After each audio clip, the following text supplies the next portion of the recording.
This podcast is sponsored by nobody. Hey dudes, welcome to Splat from the Past, the only 80s themed horror sci-fi show where things can get totally radical. Now today I will be welcoming back the beautiful, the awesome, the hilarious, the talented Jordana Capra. She's coming back on, and we are going to nerd out on the entertainment of our youth, talking about film, television, and music from childhood, and catch up a bit. Last time we talked was in 2020 when we were doing our dildo slash vibrator conversation that year. And I'll probably recap a little bit of it at the end. But it's going to be a great conversation. I haven't talked to her since then. We've talked on Facebook, but that's about it. And it's going to be great to catch up with Jordana. It's the first official nerd out of Sexy May. I did a nerd out with Kristen Hillier last Friday, but this is the actual official first nerd out. And it's going to be awesome. I did 5 in April, so let's see how May goes. Also, happy Cinco de Mayo, everyone. Have cerveza, tacos, burritos, nachos, whatever your heart desires, compadres. So yeah, here is my new interview with Jordana Capra.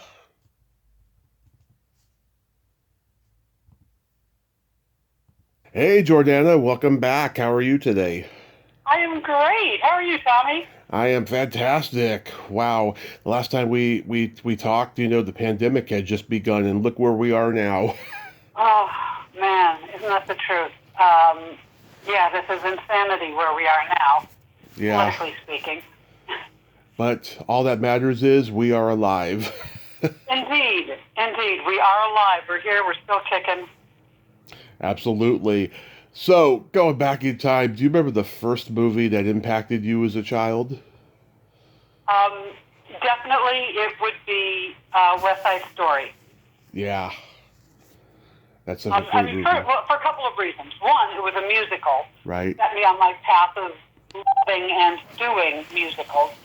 But also because Richard Bamer, he played Tony, Yeah, looked a lot like my dad. When my dad was in the early 60s, looked a lot like Richard Bamer, I guess is a better way to phrase it. And I remember this little kid looking up at my dad and thinking, how cool, he's in a movie. yeah. I can do that, even though my dad is not Richard Bamer. It did start me on the path. I got to interview Tony Mordente, who played Action before he died for the 60th anniversary of the movie. And hopefully I'll be talking to Russ Tamblyn soon. He has a memoir out, and his brother Larry just passed away. He was the lead singer, or he was one of the members of the Stondells back in the 60s. But Wow. I do love West Side Story. It's one of my favorite musicals. Yep. And when Spielberg came out with the new one, I was ready to hate it because it wasn't the classic. It wasn't my West Side Story. Yeah, With the exception of one number, I actually love it a little bit more. interesting, interesting. I didn't see it yet. I've been, Definitely, I recommend seeing it. Whether you love it or don't love it, I recommend seeing it because it's a very good film. Um, yeah, there's only one number that I don't think was as good as in the original film. But anyway, just my 2 cents. yeah, we'll see. I don't know. I'm trying to work myself up to seeing it. You know what I mean? Because I because because I'm such a purist of the original. Yes, me too. That's exactly how I felt. But yeah, Back to the Future impacted me early on because I always had that Oh. fantasy of going back in time and seeing my parents in high school and finding out why they're so fucked up and why I'm so fucked up. That is an interesting journey, sure. Yeah, they used to let me look at their yearbooks and stuff. What movie genre did you gravitate toward the most? Was it musicals? Probably so, because I also remember seeing a Beatles movie with my dad. A Hard Day's Night? Um, Hard Days, yeah, definitely Hard Days Night. Hard Days Night? That's a, Yeah, there's that and Help, and then there's the Yellow Submarine cartoon. no, this is definitely, I mean, pre-Yellow Submarine. Um, then weirdly, I remember seeing a film called The Magic Christian, which isn't a musical, but there's a song. Let me see if I can pull this out of my brain. If you want it, here it is. Come and get it. But you better hurry, 'cause it may not last. Anyway, Yeah. that was a song that was in the film, which also starred Ringo Starr. And Peter Sellers. Yes. Yep. Yes. So these are the weird movies that I remember from my childhood. Definitely music inspired. Yeah. Horror and comedy were always my thing. I mean, I love all genres. I love musicals, but horror and comedy was always a big one for me. I'm sure you remember, all the groundbreaking ones that came out when you were growing up, like Night of the Living Dead, The Exorcist, Texas Chainsaw Massacre, Halloween. Yes. Yeah, those were truly groundbreaking in the horror, fantasy, sci-fi genres. Mm-hmm. Yeah. Yeah. They were all game changers. They all, just broke ground, and then, there was a million imitators of them. Right. Well, imitation is the sincerest form of flattery. So when something inspires another filmmaker, the other filmmaker may not do it better, but it's still cool that they were inspired. Exactly. Yeah. Snow White and the Seven Dwarfs was a big one for you. You told me that the Evil Queen was a role model. So let me explain my Mm-hmm. gravitation towards the Evil Queen character. And curiously enough, that's her name. Mm-hmm. It's not like Maleficent has a name. Ursula has a name. No, the Evil Queen is the Evil Queen. And here's the thing. Mm-hmm. We teach our daughters that they have to be the most beautiful girl in the village, in the kingdom. Right. And what do you get for being Snow White, the most beautiful girl? You get to live with 7 dwarfs. For Christ's sake, are you kidding me? I don't care if there's 7 of them. How satisfying could they be? They're dwarfs. Right. Second, she has to do all that extra laundry, cook all those extra meals. They are filthy because they work underground. Are you kidding me? And then after the 7 dwarfs, she gets the huntsman, which is only there to kill her. Now, frankly, I think the huntsman's kind of hot, but no, the huntsman's there to kill her. Then there's the beggar woman, who's really the evil queen, but the beggar woman who wants to poison her. She finally ends up with Prince Charming, who is gay as the day is long. And I don't say that with any animosity. I mean, the tights and the filigree and the gold and the velvet. And if she were a gay man, it could be love forever, but she's not. It's not going to be happy for either one of them. I, on the other hand, am happy being the second most beautiful woman in the kingdom. I will have the castle and the servants and the mirror that tells me the shit I need to know. Mm-hmm. Thank you very much. Yeah. God, that's so brilliant. Yeah. It's funny when I see you in like The Visitants, you remind me of the Evil Queen. Thank you. Thank you very much. Yeah. Just the tone and the icy coldness with a little bit of Mary Warrenoff thrown in there. That is the highest compliment, indeed. When I used to do commercial auditions, every now and then the person running the camera would go, okay, good, now let's do another take and really warm her up. And I'd be like, dude, that was my warm take. I'll see you on the next one. Yeah. Warm just isn't one of my colors as an actor. Yeah. Remember in Annie Hall, you see Woody Allen and the Evil Queen animated? And she's brilliant. Yeah. Yeah, she's talking like Diane Keaton. I'm a cartoon, I don't get my period. Right? Mm-hmm. That's my favorite romantic comedy, too. And now, okay, so talking about, live action and cartoons, the character of Jessica Rabbit, yeah. I mean, come on, that was genius. Yes. Yes. She's literally the only cartoon character that makes me horny. Right? The only yeah, one. I mean, she makes me horny, and, that's not the league I bat in.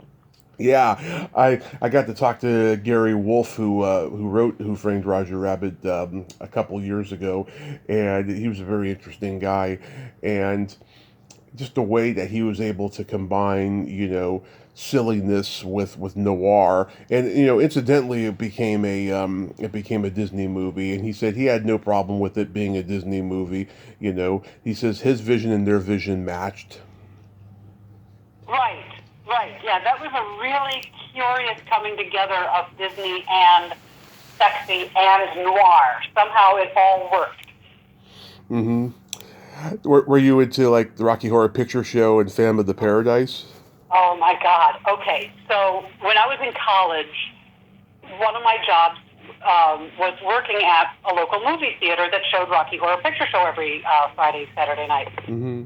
So it did mean cleaning up the rice and occasionally a spare tire and, all of the stuff that people would bring. But when Tim Curry was doing a cross-country tour to promote his new album, because of course he was a recording artist beyond Rocky Horror, one of the stops that he made was for him to stop at the theaters, the theaters that showed Rocky Horror. And I actually got to meet him and talk with him, and I have an autograph from him, and he was very cool, very cool. That's so awesome.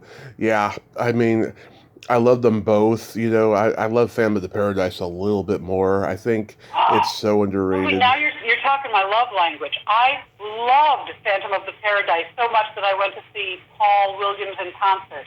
Oh, yeah? Yeah. What was he like in concert?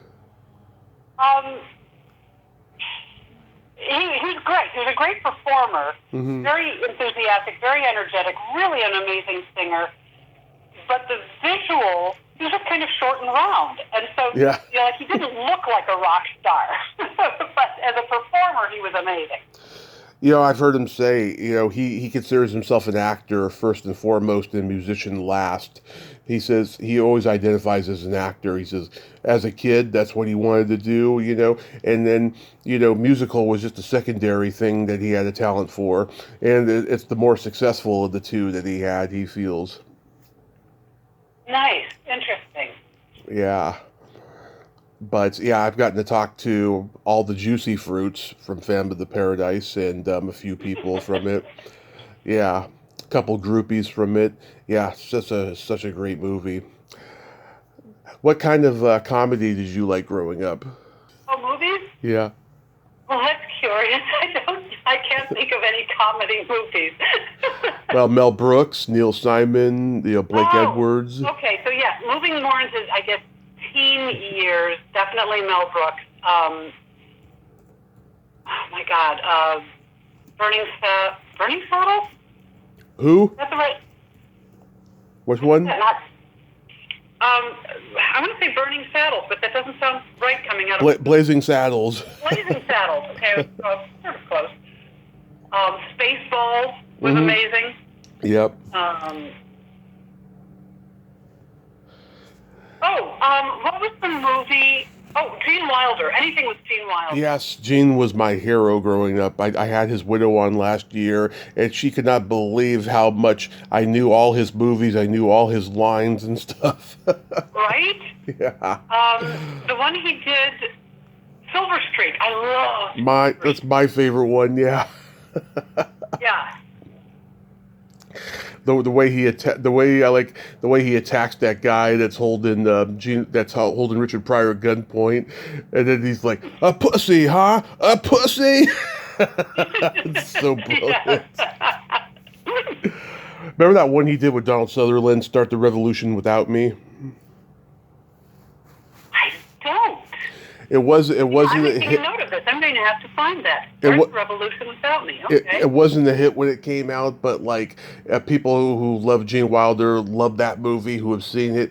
Yeah, it was like the first movie he made right after The Producers, and Charles Grodin was supposed to play Sutherland's role, but then he got busy on Broadway. But it's a pretty funny movie about the Revolutionary War. Okay. Oh my God, I can't think of two actors less alike than Charles Grodin and Donald Sutherland. Yeah. Interesting casting. It's very, very interesting, yeah.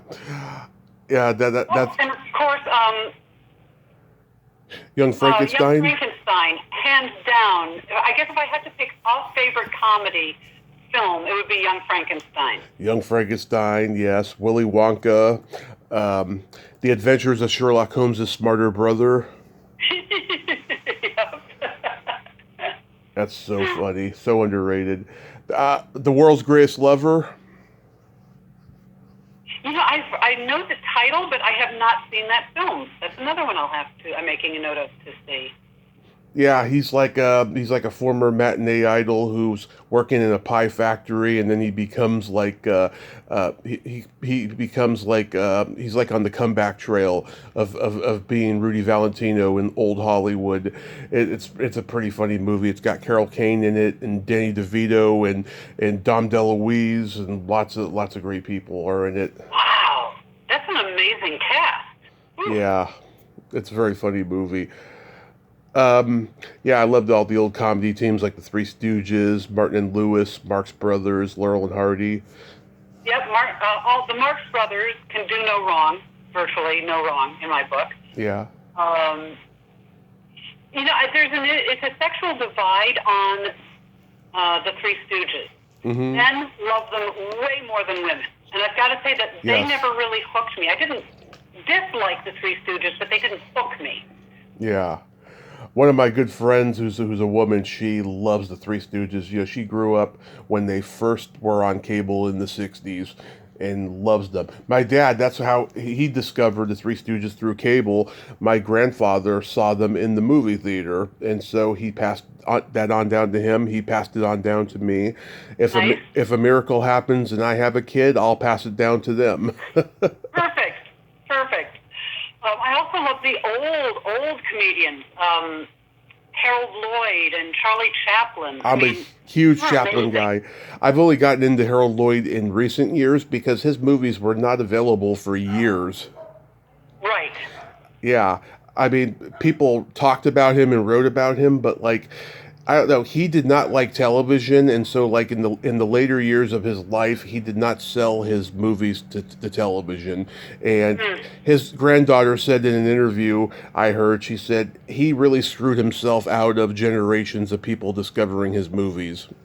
Right. Yeah. The one where he's hanging from the clock tower, Safety Last, that one is so damn good. I've seen that one. Yeah. His physical comedy, it's just, talk about doing your own stunts. He was like the originator of that concept. And people didn't stand in for him. People didn't hang off buildings for him. People didn't have, he didn't have somebody standing there while the wall of the house falls over and the window just barely clears him. That was all him. Yeah, Chaplin. Oh my God, I remember seeing The Gold Rush. It used to be on on PBS late at night when I was a kid because it was in the public domain, and just seeing him, roasting a leather boot for Thanksgiving dinner. It's so funny, and then he imagines the guy is a turkey. Yeah. That's a classic one. I remember seeing clips of it in a Muppet Babies cartoon when I was like 3. That was like my earliest reference point for Chaplin. That and my mom had to go to the snack bar at the drive-in to complain about something, and she brought me with her, and there was this stand-up cardboard poster of Chaplin for Bagley's Cookies, and I was like, "Hey, Mommy, I want a cookie just like that man has," and she's like, "You don't get a cookie, I'm mad." Yeah, and TNT would have his movie festivals on and stuff, and yeah, I've always been a Chaplin guy first and foremost. Nice. Did you have any movie crushes?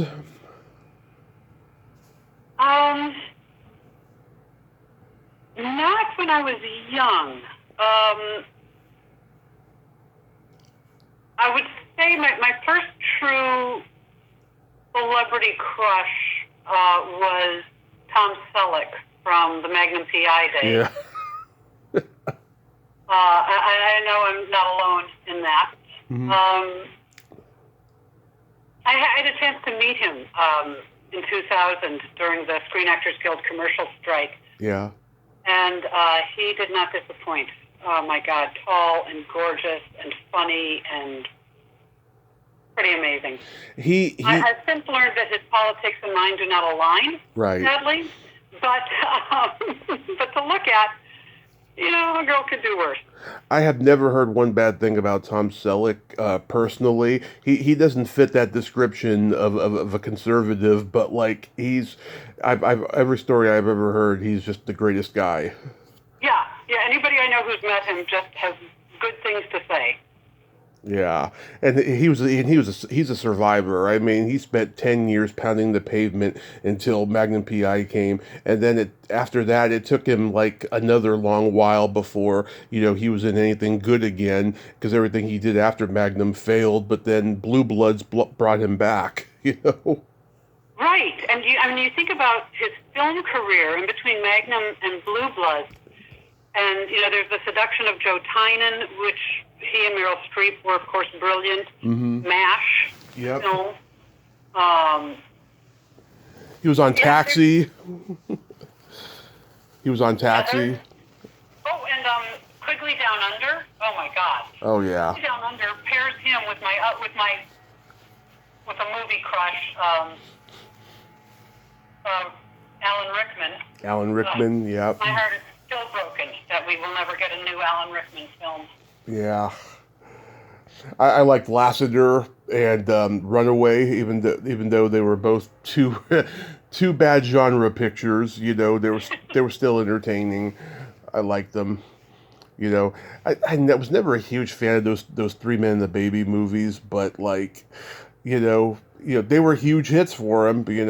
I mean, his movie career was about over by the time Lassiter and Runaway came. But then that movie gave him a second chance. Again, he's a survivor. Yeah. You know what I realized? That I've just somehow merged in my brain Alan Alda and Tom Selleck. That's hilarious.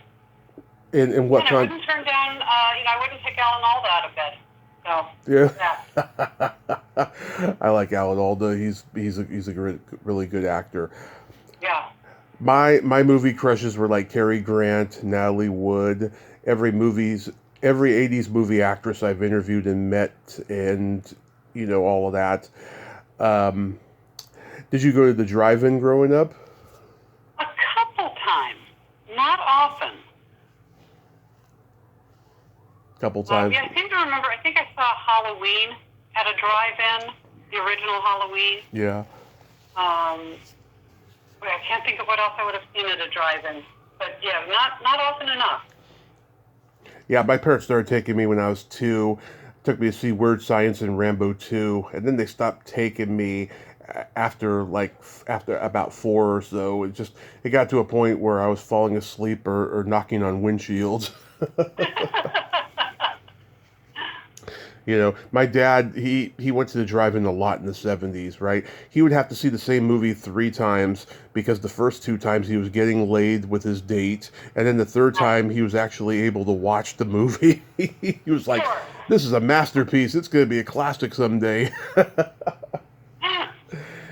Yeah, he did that with Rocky and Animal House and The Groove Tube. Yeah, good. Were there any movie characters you related to the most? I'm sure the Evil Queen is one of them. Yes.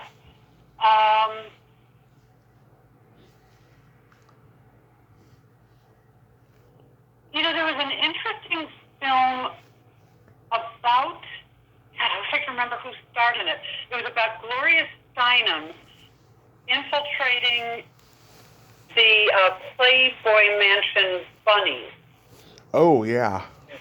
What the hell was that called? I remember that film had an impact on me, thinking how cool to be a smart, fierce, powerful, articulate woman, and still want to explore what makes the world of the Playmate so fascinating.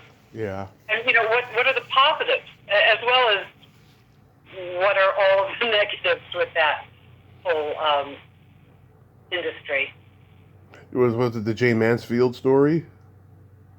Jane Mansfield's story was also excellent. Yep.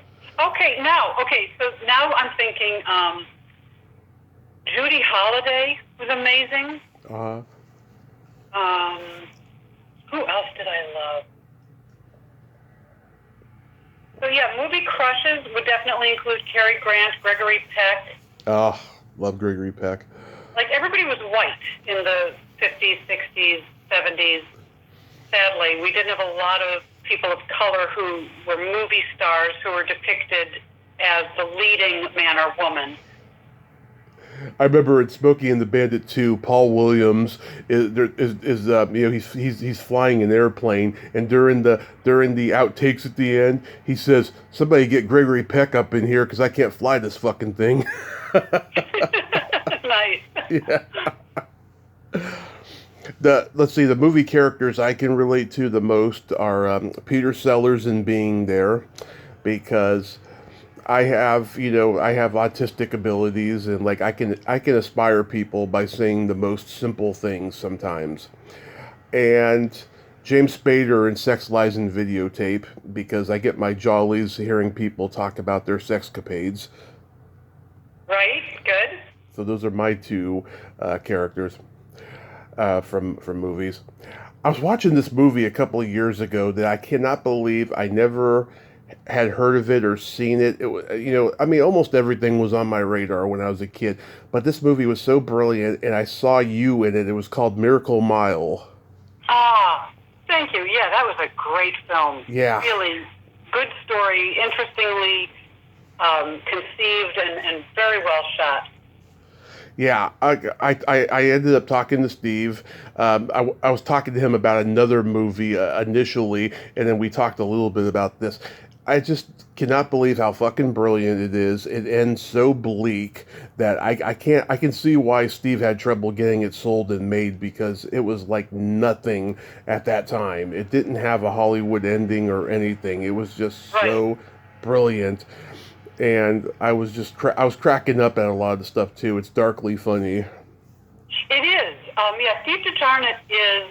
I've been very, very lucky to be on his radar, and I've gotten to work with him several times over the years. But in Miracle Mile, I think one of the interesting things that we didn't really get to see in movies before that was a character played by Brian Thompson, who Brian's a big, handsome, muscular man, and he played, I think it was an aerobics teacher.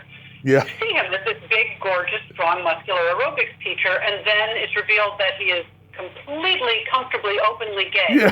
Which is not a combination of character elements we ever saw, really, before that. Not in mainstream movies. I was just going to bring that up. It cracked me up so much because you did not expect that. Yeah, did not expect it. And Brian played it to perfection. God, that was so brilliant. Yeah. I like how Olan Jones plays the waitress. Mm-hmm. Yep. She's great. I've been trying to get her on here for years. Maybe this year will be the year. It's Edward Scissorhands' 35th anniversary. So we'll see. Nice. Oh my God, has it been 35 years? Yeah, I can remember my dad taking me to see Kindergarten Cop, and I see Edward Scissorhands on the screen next door. It's at the drive-in, the next door, and I'm like, God, I would love to see that movie too, but I never brought it up to my dad, but I got to see it when it hit video, so it's a great movie, Edward Scissorhands. Yeah, truly. That was another one of those groundbreaking, making a horror concept feature a character who is ultimately appealing. Yeah. Johnny Depp as Edward Scissorhands was handsome and sexy, and yet weird and sci-fi-ish. So it was a cool combination of elements. Well, he was this gothy Alice Cooper meets Frankenstein character. Right. And yeah, I mean, God, I know it gave a lot of people the willies, with the scissor hands and what have you, and he's always accidentally cutting people and stuff, but it worked. It was pretty funny, and it's a great commentary on how when you're built up. When you're built up and people love you, they can turn on you to drop of the hat. And so, like, all the women neighbors in the neighborhood, like, turned on him at the drop of a hat. Right. They were all toxic. Yeah, really. So getting into television, you mentioned to me about the Monkees. I was 3 in 1986 when MTV and Nickelodeon started rerunning their episodes because they were doing their reunion tour without Michael. And I had such a crush on Davey. But Peter, he was your guy? Peter was my guy from day one watching the Monkees. I was just, so in love with Peter Tork. Davey never really did it for me, and I realized he was the quote, air quotes, the good-looking one. Mm-hmm. But I loved Peter Tork's looks, and I loved his kind of comedy. And then years later, I got to play a bouncer in their Heart and Soul video. Yes. And you see me as the bouncer for several different clubs that they're trying to get into, and I look different at every single club. But yeah. I literally pick them up by the shirt collar and the belt and throw them out of every club they tried to get into, which was hilarious. Yep. I was amazing. Like, I was like, wait, is that Jordana? Oh my God, I didn't realize that was you. And yeah, there's that club owner. He's like a dwarf. Do you remember his name? Oh wow. Give me a minute to let that ruminate in my brain. Let me see if I can come up with that. Yeah, because I've seen him in other things, but I never knew his name. Oh man. Well, I don't think I'm going to come up with it. Darn it. Okay. Yeah, I mean, I thought he was perfect, and I just love how, the Julia Child video is mixed up with their video, and then their cooks in the kitchen, and then Davey's looking so pissed. Right? It's so brilliant. Did Bill Fishman direct that video? I don't recall. I think I was just too gaga over Peter Tork. Like nobody else penetrated my brain for that entire shoot, apparently. Yeah. I wish they would have acknowledged that at least that Michael was in the band in that video by like maybe not having him thaw out in the ice cube at the beginning, Right. That would have made sense. That would have been really smart. That would have. I don't know. Maybe they talked to him about it and he said no or something. Who knows? Yeah, I don't know. But, he was already the heir apparent to, what is it, liquid paper or whiteout? Whiteout, yeah. One of those, yeah. And he had done elephant parts and television parts, the spin-off TV show. He was doing other things. He produced Repo Man and Time Rider at that time. Ah. Yeah.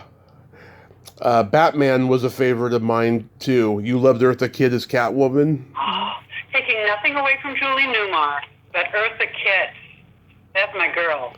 She was, Julie Newmar was sexier. Yeah. But I thought Eartha Kitt owned her sexuality, but was also a badass villain. Oh, man, I just loved Eartha Kitt. Again, kind of a role model for who I grew into.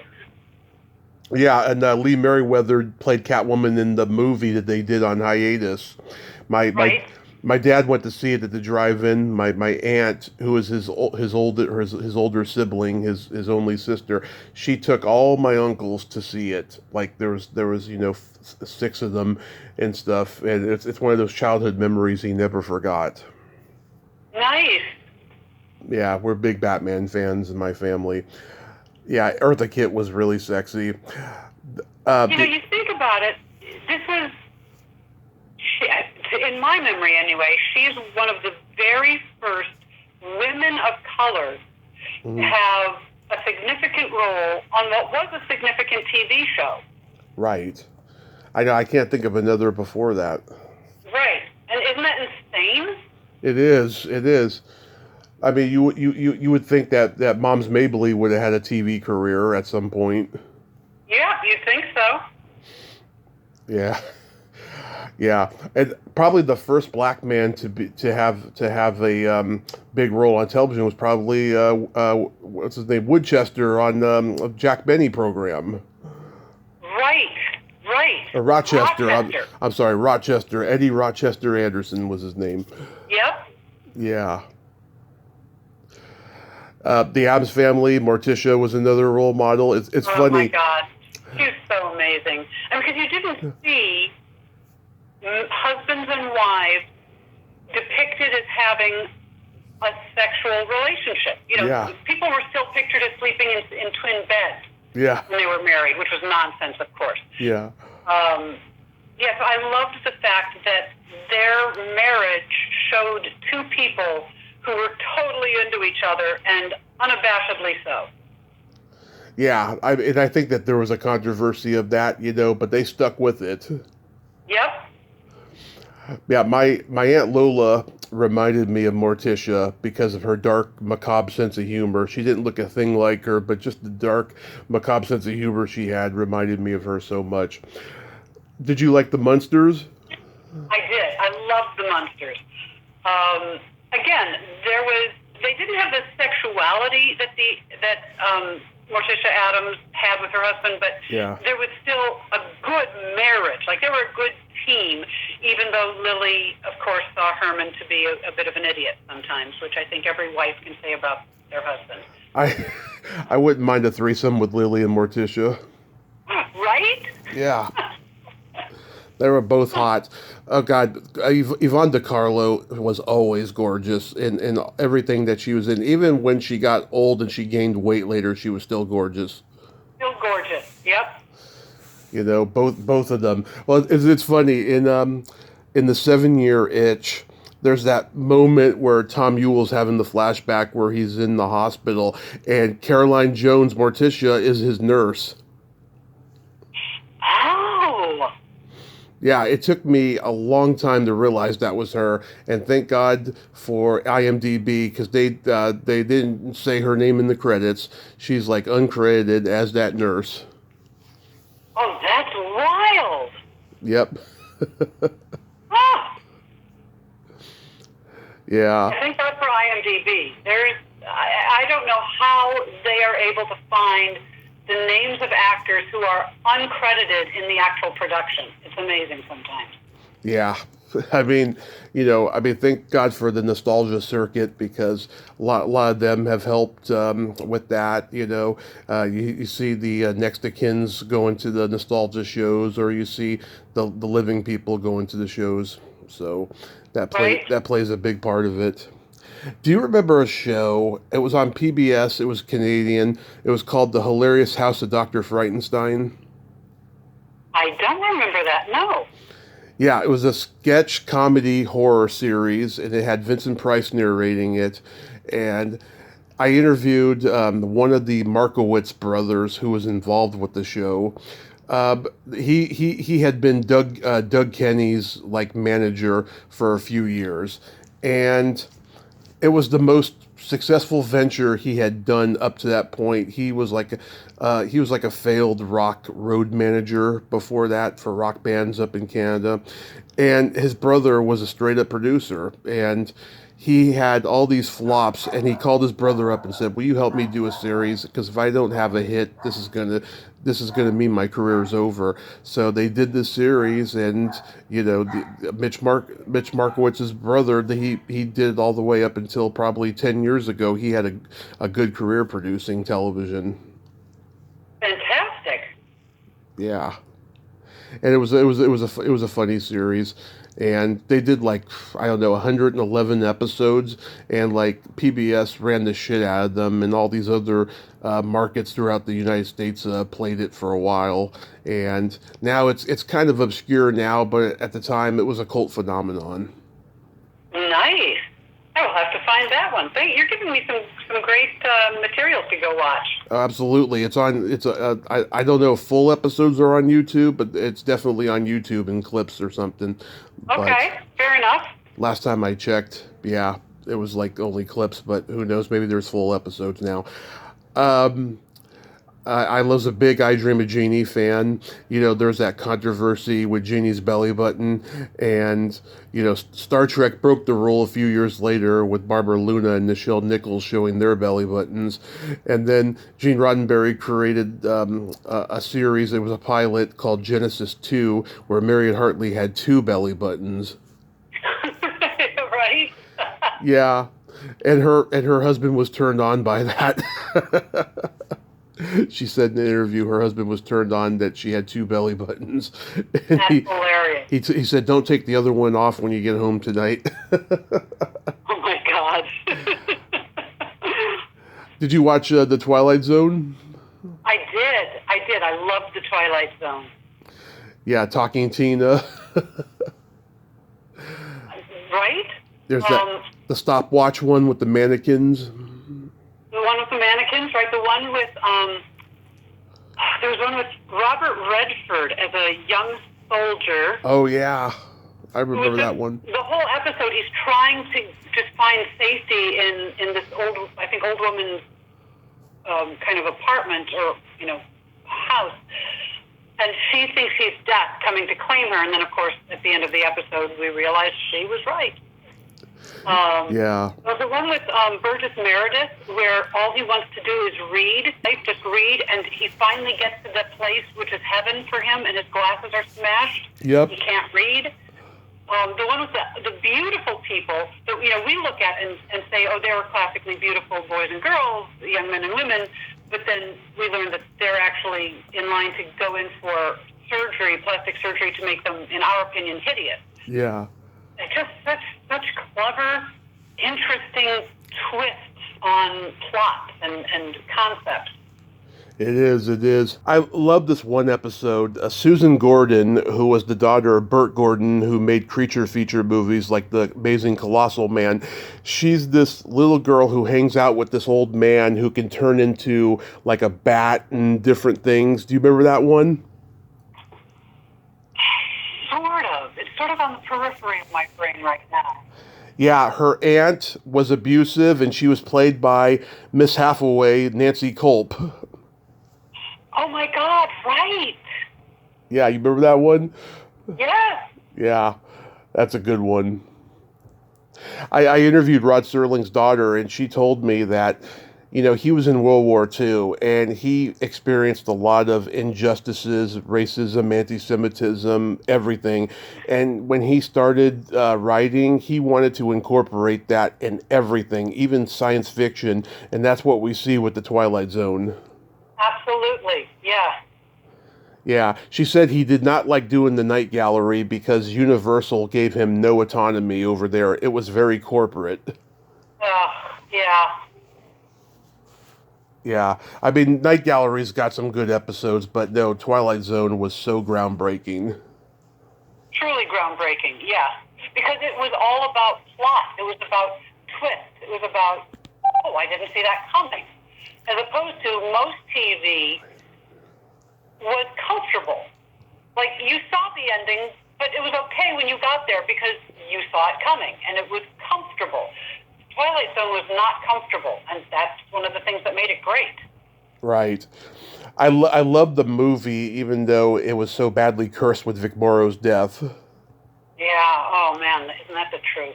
Oof. But I think it lived up to what it was supposed to, because Spielberg, Landis, Joe Dante, they all grew up on that show, so they knew how to make it exactly like the show and do it in their own voices.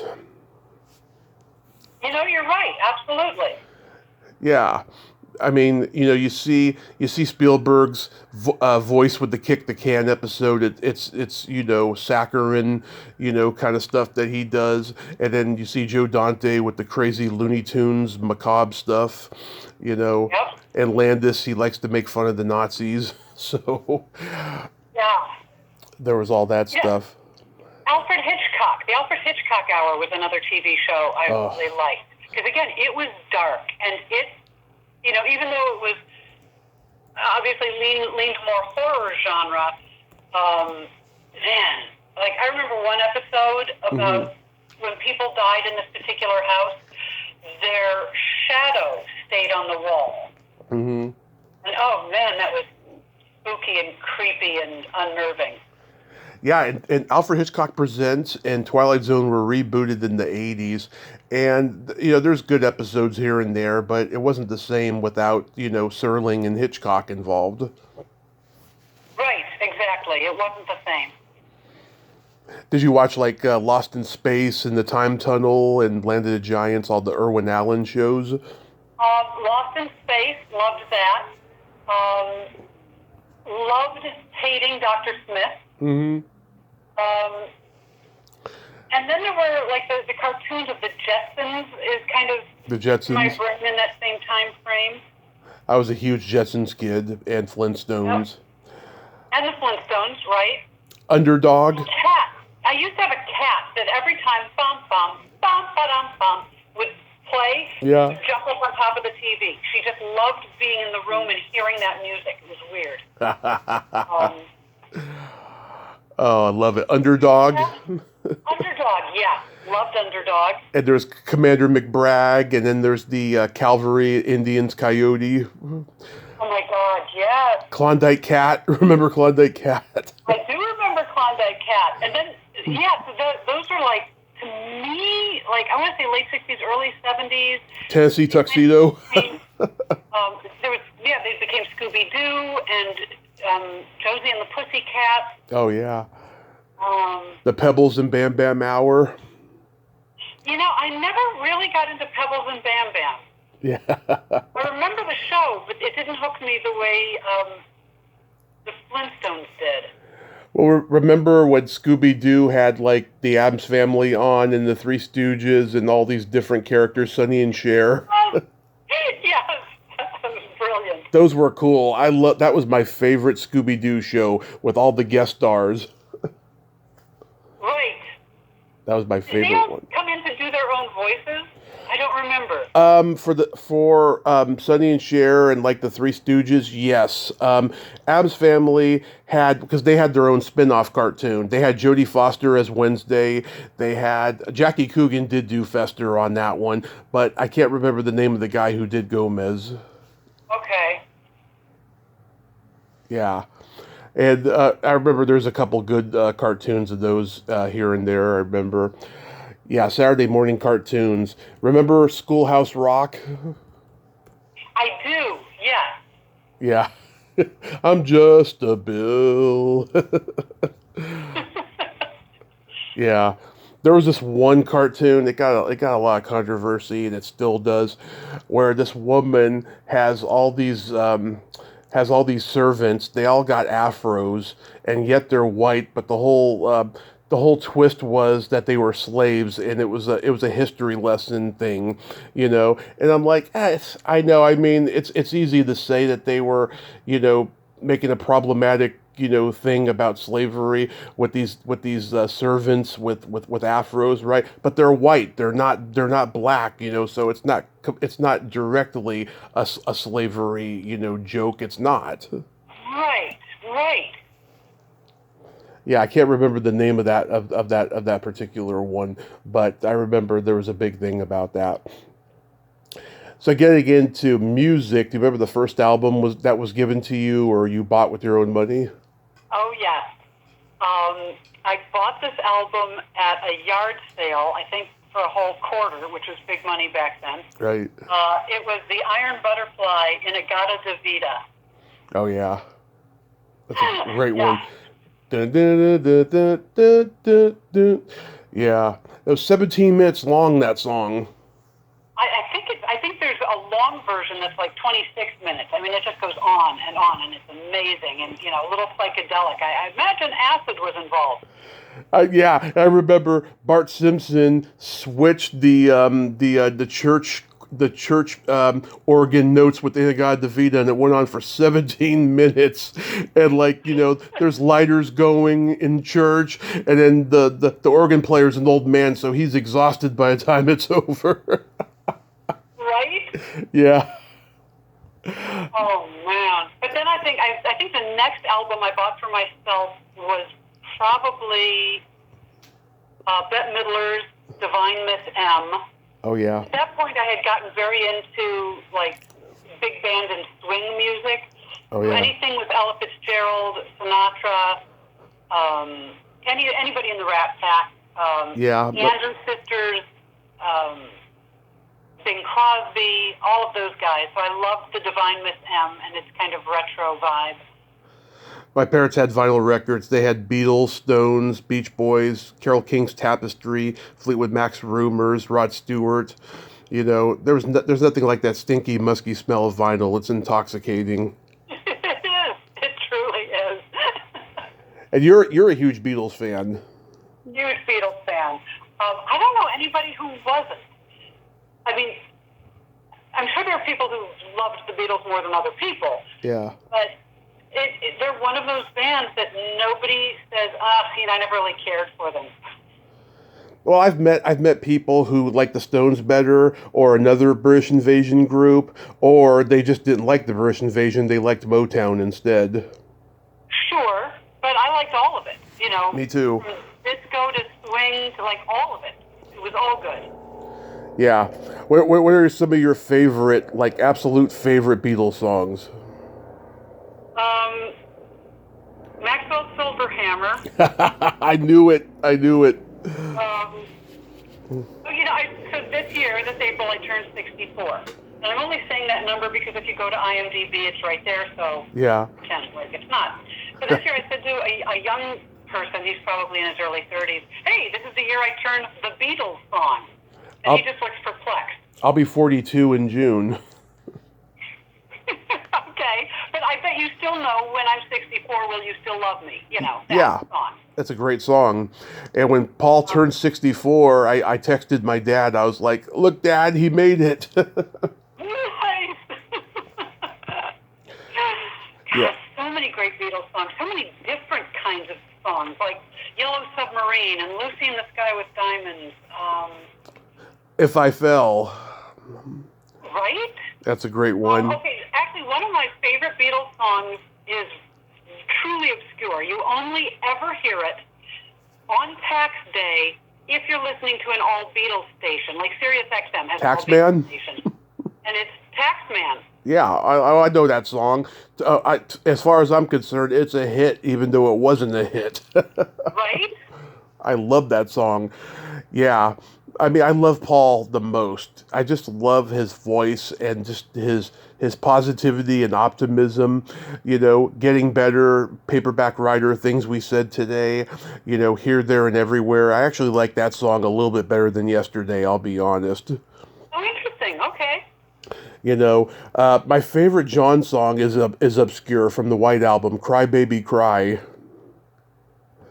I don't know that song. I will have to Go listen to it. It's beautiful and it's haunting at once, and it ends with an even more haunting line from Paul at the very end. It's a great song. It was based on I think a little nursery rhyme that his mother used to tell him when he was a kid or something. Yeah. Nice. Run for Your Life. That's like the ultimate stalker song. Right. Yeah, George had some good ones, not just Taxman, but If I Needed Someone. I wasn't a big fan of his sitar songs. Those songs were boring to me, I'll be honest. Right. I mean, all artists, whether they're music or painting or sculpting, every artist goes through their phases, their genres, and that was one he just had to get through. Yeah, I mean, Ringo's a country guy. Ringo, had Don't Pass Me By and Act Naturally and What Goes On. Yeah. Yeah, my nephew saw Ringo about a year and a half ago. Maybe it's about maybe 2 years ago, something like that. He saw him and he did all those songs. And it's his all-star band, so he had Steve Lukather from Toto, and they did Rosanna, and a couple other people were there that they did other songs from. My God, what a brilliant idea! That kind of all-star band. Ooh. He's been doing it for like 30 years now, and it changes all the time. The lineup always changes. And he's had Joe Walsh in because his wife's sister's married to him and stuff. Oh, that's right. That's right. What was your first concert? My first concert was David Cassidy. I was 14, and it was the first time I wore pantyhose because I chose to. Did they run? Oh, no. I looked like $1 million for a 14-year-old and was devastated that David Cassidy didn't somehow pluck me out of the audience. It's a nice delusion we all have. Isn't it? Yeah. Okay, so I also saw, what's his name? I'm going to come up with the most obscure of his songs, Crunchy Granola.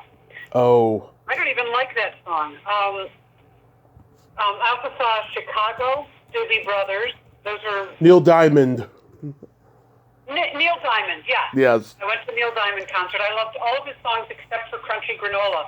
Weird, that's the only title I can come up with. I always wanted to see Neil Diamond. I never got to, unfortunately. Um, I saw the Monkees without Michael. They played at Candlestick Park before a Giants game when I was 14, and they drove off the field in a Cadillac. Nice. Yes. What a class act. Yeah. I friggin' love that. It was a great show. We missed like the first 2 or 3 songs, but we heard all the classics because they started off with a couple obscure stuff. Right? Oh, Sha-Na-Na. Sha-Na-Na, Oh, yeah, they were big. Sha-Na-Na. And then years later, a band member of Sha-Na-Na, Garen Berry, and I became great friends. He did a play with my husband, and then Garen and I maintained a friendship over the years. Nice. It was cool. Nice, that's cool. Yeah, they had their variety show. It wasn't a good one, but, it was interesting to Right. see. Yeah, I've seen Alice Cooper live. I've seen Van Halen and Kool and the Gang opened. I shit you not. Joe Walsh and Bad Company. I've seen The Who live. I've been to a lot of great concerts. Yeah, I'll say you have. Oof. Foghat. Oh my God, I almost went deaf singing Foghat. They had so much feedback on their amps. I was like, holy shit. I'm lucky to be hearing right now. Wow. Oof. Do you remember your first makeout song? Boy, I don't. What was yours? Mine was Janet Jackson's Love Will Never Do Without You, a sexy, steamy song. And Nice. it led to the first time I fingered a girl as well. Fantastic. Yes, that is something I think a young man should remember. Yes, it was wonderful. Real toe curler. Which reminds me, are you still using the Satisfier? On occasion, indeed. Yes, Yeah. Do you own a Hitachi? I do not. Yeah, those are cool. Like, I never knew the name for them until just recently, and I found out that Betty Dodson had invented them. Ah, okay. Yeah, those exteriors. Yeah. Like I said, I'm almost 42. I'm at the point now where I only masturbate once or twice a day, partially because I'm super busy with the podcast, and I'm also at the point where I'm like, been there, done that, but, it's nice to rub one out on occasion. Sure, absolutely. Do you remember the first time you discovered your belly button? I was probably 2 years old. I don't know. I was I feel like I've always known it was there. Yeah, that's probably around the same time for me, but I was probably about 6 or 7 when I started contemplating mine. Me and the other kids would compare them in class. I had a girlfriend who had an adorable Audi, and she used to let me poke it and thump it. Huh, That was the beginning of my kinky lifestyle, I guess, in I hindsight. guess so. Sure. you know. So how have you been overall, Jordana? Because I'll tell you, I was worried for a while when you left social media. Well, so in 2020, I was in a car accident, other guy's fault. Mm-hmm. And my lawyer recommended that I shut down my social media, even though that accident did result in 2 surgeries on my spine and 12 months of physical therapy. So it was bad, but I'm now 100%, which is great. Yeah. But prior to that accident, I worked out a lot. I was a physique competitor. Mm-hmm. My lawyer said if they find even one photo of you lifting anything heavier than your purse, they'll claim that's what caused your back injury and we'll lose. I'm like, yep, Yeah. we're shutting down social media right now. But now I'm back to working out, and I'm probably a very few months away from my next physique competition. So that's very exciting. I'm so glad you got out of that fine, because that was around the time my mom had taken a fall, and she cracked her head open, and she had to have work on her brain and everything, and she's 100% now. I mean, she has a few cognitive issues, but she's better now. So Good. I'm really glad to hear that she's improving, that her health is improving. Yeah, and she had taken a fall the year before that at work, and she sued, for 4 years. We finally won, and we bought a house here in Modesto, which is a fucking gift, I will tell you. Mm. It is a fucking gift. And now, Nice. yeah, and we just love this house. We adore it. We count our blessings every day with it. But you moved out of L.A.? I did. Being a woman of a certain age, the acting gigs were fewer and farther in between. Mm-hmm. So I thought, well, what do I love as much as acting? I love my brother. And my brother lives here in Houston, so I live here in Houston now. Nice. And I've got to say, I don't love Houston. But I love my brother, and so 3 days a week I work out with a trainer who trains me, and then 3 days a week I train Milo, my brother. Mm-hmm. So that's been amazing. Nobody makes me laugh like Milo. Oh. I think he's one of the smartest people I've ever known,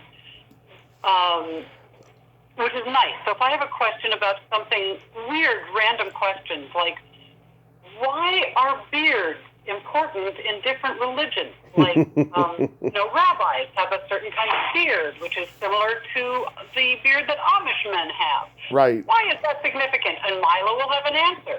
I will ask, why do we say, like, if I'm wearing a pair of pants, it's a pair of pants.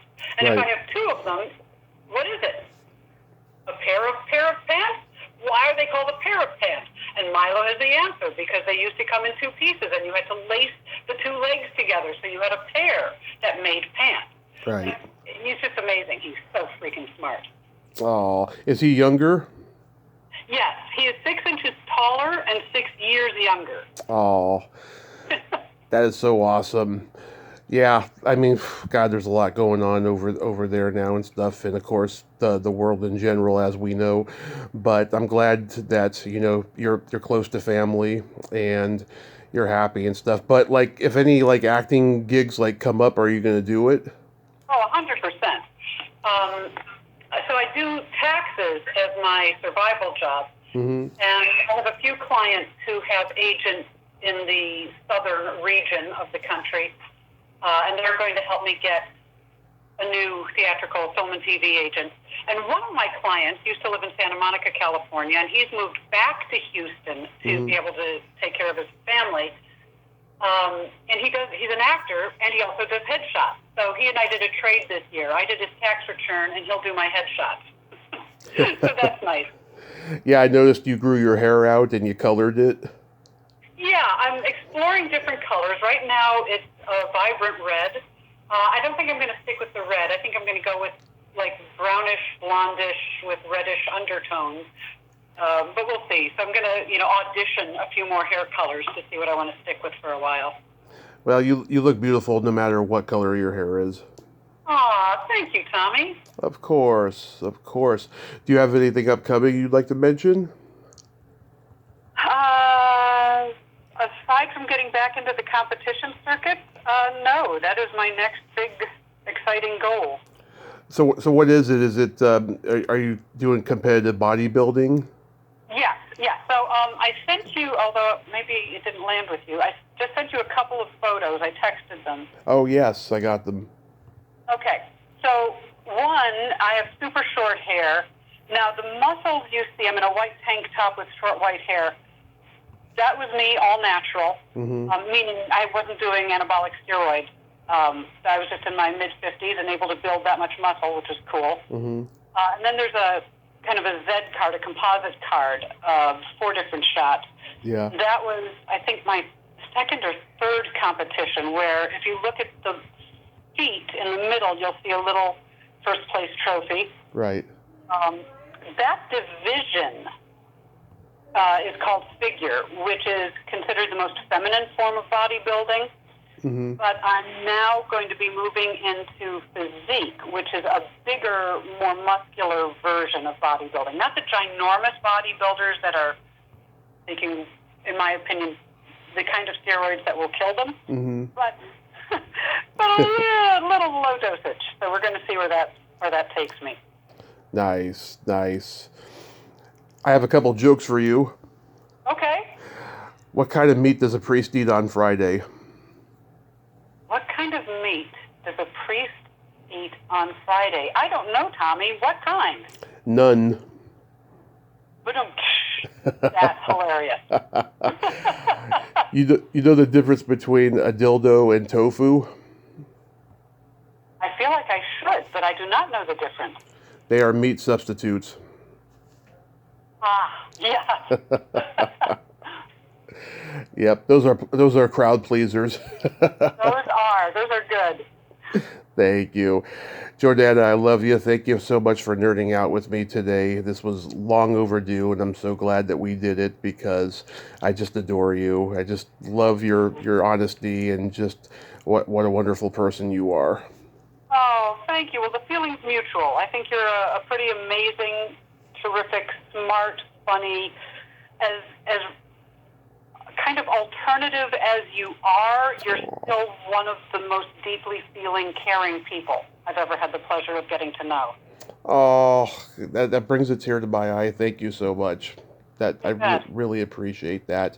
I hope you have a happy Cinco de Mayo. You know, have some burritos or tacos or whatever your heart desires, and be safe out there. Thank you. You as well, my dear. Thank you. Okay, bye-bye. Bye-bye. Well, there you have it. Jordana Capra, ain't she a sweetheart? Oh my God, that compliment she gave me at the end really, really teared me up. Alternative. I have never been called alternative ever. I mean, I always use the word subversive to describe myself, or, nonconformist, but alternative. That means a lot to me coming from Jordana Capra. And yes, she's right. I tried to be a good guy. I tried to have my heart in the right place, and I'm glad that she sees that. That's so awesome. I am so blessed. Well, until next time, this is Tommy Throwback Kovac saying there's no shame in living in the past because the present sucks. Later, dudes.